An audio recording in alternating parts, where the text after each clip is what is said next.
তুলনামূলক ভাবে মাহফুজ আলমকে যেটা দেখেছি আমার কাছে মানে তাকে অত্যন্ত মেধাবী এবং মননশীল মনে হয়।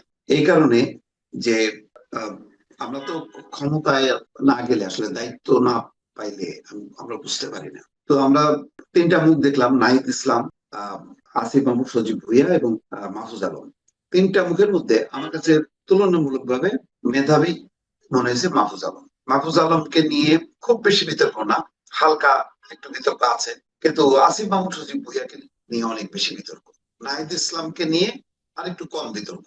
কিন্তু আহ যেটা তার এই উদ্যোগ আয়োজনটা কতখানি সফল হবে সেটা আমি জানি না, তবে একটা বাস্তবতা আছে, সেটা হলো সত্যি সত্যি একটা তরুণদেরকে নিয়ে মানুষ আহ একটা আশায় বুক বেঁধেছিল যে তারা হয়তো নতুন একটা রাজনীতি দিতে পারবে। সেই জায়গাটায় থেকে যখন কি মাহফুজ আলম কথা বলছেন, তখন আমি মনে করি যে এটা একটা বাস্তবতা আছে।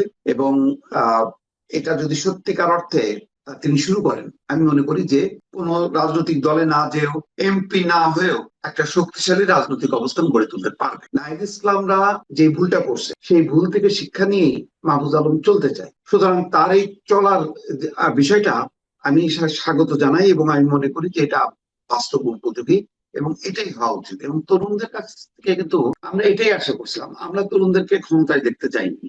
আমরা তরুণরা এমপি হোক সেটাও আমরা চাই না, মন্ত্রী হোক এটাও চাই না। আমরা মনে করি যে আগে রাজনীতিটা তৈরি করা, মানুষকে সম্পৃক্ত করা, তারপরে হলো ক্ষমতায় যাওয়া। আমি প্রস্তুত হওয়ার আগেই প্রচলিত এই ক্ষমতার বৃত্তের মধ্যে ঢুকলে সেটা যে আসলে মানুষকে হতাশ করে সেটা তো প্রমাণ করে ফেলছে নাহিদ ইসলাম এবং আসিফ মাহমুদ সজীব ভুইয়া বা এনসিপির এই দলের পুরো প্রক্রিয়াটা। মানে এটা মনে করেন আধা রাজনৈতিক দল, আধা হচ্ছে কি বলে এটা রাজতন্ত্রের আহ যেটাকে বলা হয়, কি বলেন এটা, ক্ষমতার ভিত্তিতে যখন কি একটা রাজনীতি হয় এটাকে মানুষ তো ভালোভাবে দেখেন। তো এই ধরনের কিংস পার্টি, এই শব্দটাই আসলে বলতে চাচ্ছিলাম, এই কিংস পার্টির একটা রূপ আমরা ভিন্ন ভাবে দেখলাম। এবং খুব হতাশার সাথে আমরা দেখলাম যে যাদের কাছে এত সম্ভাবনা ছিল সেই সম্ভাবনাটা নষ্ট করে দিয়ে তারা ক্ষমতার পিছনে দৌড়ালো। এমপি তো আসলে কিছু না, আসলে ক্ষমতা চায়, ক্ষমতা চাইলে তারা মনে করে যে পরিবর্তন করতে পারে। কিসের পরিবর্তন? ক্ষমতার বৃত্তের মধ্যে থেকে নিজেদেরকে সুরক্ষা দেয়া আর ক্ষমতার চর্চা করা, সেটাই তো। এবং এমন একটা বৃত্তে চলে গেল যেই বৃত্তের আর একটা রাজনৈতিক রূপ আছে, সেখানে তারা প্রধান রূপ না। আজকে দেখেন সিট বন্টনের মধ্য দিয়ে কি হলো, এনসিপির অবস্থান হচ্ছে তৃতীয়, প্রথম জামাতে ইসলাম, তারপরে অবস্থান হচ্ছে ইসলামী আন্দোলন, তারপরে হলো এনসিপি। মানে একে তো হলো জামাতের জোট, সেই জোটেও তাদের অবস্থান তৃতীয়। তো সেই বিবেচনায় যদি আবার সত্যি বিএনপির সঙ্গে জোট করতো তাহলে তাদের অবস্থান থাকতো কিন্তু আহ দ্বিতীয়। যদি 5টা আসনও পাইতো সেটা হয়তো তাদের অবস্থান দ্বিতীয়।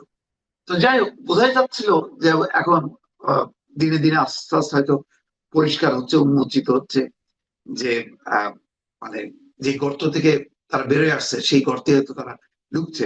তো মাহফুজ আলমের এই আয়োজনটা, উদ্যোগটা আমার কাছে ভালো লাগছে এবং সত্যি আমি অনুভব করি যে একটা তরুণ নেতৃত্ব দরকার। তরুণ নেতৃত্ব বলতে আবার ওই লেখাপড়া বাদ দিয়ে রাজনীতিতে আসো এটা না, তরুণ নেতৃত্ব। সেই তরুণ নেতৃত্ব মানে নতুন একটা নেতৃত্ব, সেই নেতৃত্বের বয়স হইতে হবে 16, 17, 18, 19, 20 বছর, তা না।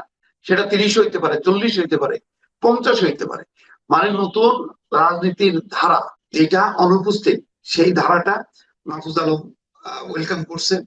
মাহফুজ আলম সাথে যদি কাস্টিং যারা, তারা যদি যুক্ত হয়, আমি মনে করি তরুণ সমাজ যেই ধাক্কাটা খেয়েছে, আমরাও যারা ধাক্কা খেয়েছি, আমাদের একটা নৈতিক সমর্থন পাবে যদি তাদের মধ্যে যদি সেই ত্যাগ, তিতিক্ষা এবং সঠিক বাস্তব ভিত্তিক পরিকল্পিত একটা রাজনীতি আমরা দেখতে পাই। যেমন আমরা দেখেন, আমরা গতকালকে আলোচনা করলাম আপনার সাথে, তারেক রহমানের কি আমরা পুরনো রাজনীতিটা পছন্দ করছি?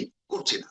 যেহেতু নতুন কথা বলছে, নতুন বাংলাদেশ বিনির্মাণের কথা বলছে, আমরা সেই কিন্তু সেটাকে পছন্দ করছি। আজকে যদি তার বক্তৃতার মধ্যে আমরা শুনতাম অর্ধেকটাই হচ্ছে হাসিনার বিরুদ্ধে বিষোদ্গার, বা জামাত ইসলামের বিরুদ্ধে বিষোদ্গার, অথবা প্রতিপক্ষের বিরুদ্ধে বিষোদ্গার, বা ফ্যাসিবাদের আস্থান উড়াই দাও, জ্বালায় দাও, গুড়াই দাও, এই সমস্ত যদি মানে হুমকি ধামকি মূলক কথাবার্তা শুনতাম, আমরা কিন্তু হতাশ হতাম। আমরা অনুপ্রাণিত হচ্ছি এইরকম ধারা পুরনো পুরনো রাজনৈতিক দলও নতুন ধারায় রূপান্তর করতে পারে। তার সাথে যদি আবার নতুন রাজনৈতিক ধারাও যুক্ত হয়, তাহলে কি হবে? তাহলে গণতন্ত্র শক্তিশালী হবে এবং মানুষের স্কোপ থাকবে, মানে বাছাই করা যে এই রাজনীতিটা সঠিক নাকি এই রাজনীতিটা সঠিক। এখন তো আমি পুরো বিভ্রান্তের মধ্যে আছি, কে সঠিক কে বেঠিক আমি তো বুঝতে পারছি না। সুতরাং আমি মনে করি যে একটা বিশাল শক্তি আছে, মানুষ একটা পরিবর্তন চায়, একটা নতুন রাজনীতি শুরু করতে চায়।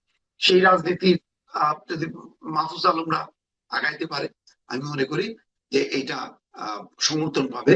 নিঃসন্দেহে এটা ভালো একটা উদ্যোগ। আচ্ছা, একটা কথা আপনি আমাকে বলেন, এই যে মাহফুজ আলম, আসিফ মাহমুদ সজীব ভুঁইয়া অথবা নাহিদ ইসলাম অথবা আমি যদি এনসিপির কথাই ধরি, তাদের যেভাবে উত্থান, মানে ছাত্ররা একটা নির্দিষ্ট কজে, নির্দিষ্ট একটা কারণে আন্দোলন করেছিল, সে আন্দোলন থেকে তারা রাজনীতিতে আসলো। আমরা কিন্তু ঠিক এরই একটা রেপ্লিকা আমরা দেখতে পেয়েছি কয়েক বছর আগে, যে তখন একটা আন্দোলন ছিল, আন্দোলন থেকে উঠে আসলো এই নুরুল হক নূর, তারপরে আপনার রাশেদ খান, এরা তারা এসে গণ অধিকার পরিষদ নামে একটা রাজনৈতিক দল করল। সেই দলের পরিণতিও কিন্তু আমার কাছে এনসিপির মতোই মনে হচ্ছে, বরং এনসিপির চেয়ে তারা একটু ভালো। ওইখান থেকে অর্ধেককে পাঠিয়ে দিয়েছে, জেনারেল সেক্রেটারিকে পাঠিয়ে দিয়েছে বিএনপিতে। সে বিএনপিতে যোগ দিয়েছে ধানের শীষ পাওয়ার জন্য। দলীয় আদর্শ না কি আদর্শ বুঝতে পারলাম না, একটা দলের সাধারণ সম্পাদক ধানের শীষ পাওয়ার জন্য অন্য একটা দলে যোগ দেয় এবং সেটা আবার দলের সভাপতি অনুমোদন করে। সভাপতি বলতেছে এটা নাকি তাদের নির্বাচনী কৌশল। ঠিক আছে, কৌশল। এখন এটা দেখে কিনা ছোট ভাইয়েরা পুরো দল বড় নিয়ে জোটে যেয়ে যোগ দিল তো জামাতের সঙ্গে, যে জামাতের সঙ্গে তাদের রাজনৈতিক বিরোধের কথা তারা নিজেরাই উচ্চারণ করেছে বহুবার। যদিও আমরা অনেকে আবার সন্দেহ করছি এটা জামাতেরই সন্তানের মতো। জামাতের জেনারেল সেক্রেটারিকে আমরা দেখেছি বলতে যে জন্ম নিয়ে বাপের সঙ্গে লাগতে এসো না। তখন একটা মানুষের মধ্যে একটা চিন্তা ছিল যে জন্ম বাপ এই সমস্ত কথাবার্তা বলে বোধ তারা ওই দিকেই যাচ্ছে। তো এখন আমরা দেখলাম না, ঠিকই বাপের আঁচলের নিচে তারা চলে গেছে। আপনি যে আশাটা একটু আগে ব্যক্ত করলেন যে তরুণদের কাছ থেকে কিছু আশা আমরা করতে পারি, নতুন কিছু, নতুন দুইটা এক্সপেরিমেন্ট তো ফেল করলো বলতে মনে হয়। আবার কি এক্সপেরিমেন্ট আপনি আশা করতেছেন? যেহেতু একটা রাজনৈতিক বাস্তবতা আছে, আপনি আমি সহ অনেকেই কিন্তু আমরা অনুভব করি যে নতুন ধারা রাজনীতি হওয়া উচিত এবং আরো বেশি বেশি সংখ্যায় আসা উচিত। যেহেতু আমরা ডেমোক্রেসিতে বিশ্বাস করি, ডেমোক্রেসি তো একটা ওয়ান সাইডেড হতে পারে না। ডেমোক্রেসি হবে বহুমুখী। আমার অপশন থাকতে হবে যে এটা ভালো না, এটা এটা না এটা। আমার অপশন গুলো যদি না থাকে এবং সবগুলো অপশন যদি থাকে ওই ঘুরে ফিরে এমপি হওয়া, ক্ষমতা ভোগ করা, তাহলে তো আর এটা রাজনীতি হলো না। রাজনীতিটা তো মানে ক্ষমতাটা কেন, ক্ষমতাটা হলো সেবার জন্য। আপনি যখন নাকি একজন হন, মানে প্রতিষ্ঠিত হন, তখন আপনি কি করেন? আপনি আপনার এই প্রতিষ্ঠার বিষয়টা আপনি ছড়া দিতে চান, সে ধন সম্পত্তিতে হোক, বিদ্যা বুদ্ধিতে হোক। তো রাজনীতিটা তেমনই। রাজনীতি তো এ না যে আমি এটা এনজয় করব, এটা আমি আরো সেবা দেওয়ার জন্য। কিন্তু আমাদের এখানে তো উল্টা হচ্ছে। সেই কারণেই নতুন রাজনীতি মানেই এই না যে ছাত্ররা পড়াশোনা ছেড়ে দিয়ে রাজনীতি করবে, বিষয়টা তা না। নতুন রাজনীতি, এবং সেখানে যদি তরুণদের মেধাটা, যেহেতু তারা দেশকে অনেক কিছু কন্ট্রিবিউট করতে চায় এবং তাদের চিন্তা শক্তিটা অনেক ধারালো হয়। কারণ আমরা ধরেন আমাদের চিন্তা শক্তির একটা বন্ধত্ব হয়ে গেছে বলে মানে ধারণা করি। সেখানে তরুণরা অনেক কিছু অপশন থাকতে পারে, অনেক চিন্তা তারা মাথার মধ্যে অ্যাবজর্ব করতে পারে। তো সুতরাং তাদের কাছ থেকে একটা নতুন রাজনীতি প্রত্যাশা করি। কিন্তু যেটা আপনি উদাহরণ দিলেন, এটা সত্যি। আমরা তো এই হতাশার মধ্যে আছি বলি তো বারবার বলি যে তাহলে নতুন রাজনীতির দরকার। তাহলে তো বলতাম যে একটা আমাদের গণ অধিকার পরিষদ ভালো না এনসিপি ভালো, আমরা এটা নিয়ে বিতর্ক করতাম।